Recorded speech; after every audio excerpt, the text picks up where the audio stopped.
అమెరికాలో భారత సంతతికి చెందిన నిపుణులు రాజకీయ, సాంకేతిక, వైద్య రంగాల్లో సరికొత్త శిఖరాలు అధిరోహిస్తూ తమ సత్తాను చాటుతున్నారు.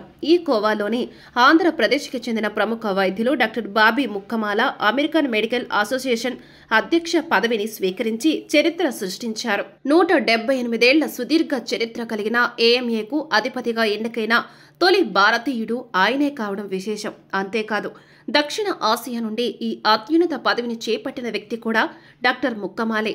53 ఏళ్ల డాక్టర్ బాబీ ముక్కమాల అధ్యక్ష పదవి బాధ్యతలు స్వీకరించే సందర్భంగా జరిగిన సభలో చేసిన ప్రసంగం అందరినీ ఆకట్టుకుంది. ఒకానొక దశలో నేను మయో క్లినిక్లో బ్రెయిన్ సర్జరీ తర్వాత నాళాలు, వైర్లు ముడిపడి అనారోగ్యంతో బాధపడ్డారు.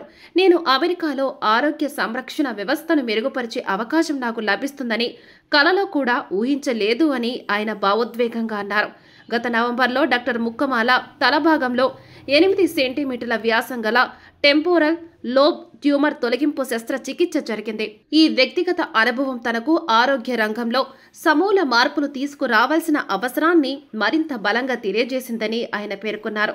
నాకు అద్భుతమైన చికిత్స అందింది, కానీ దేశవ్యాప్తంగా అంత స్థాయిలో అందరికీ అదే స్థాయి సేవలు అందేలా చేయాలి అని ఆయన తన ఆకాంక్షను వ్యక్తం చేశారు. డాక్టర్ బాబీ ముక్కమాల వైద్య కుటుంబం నుండి వచ్చారు.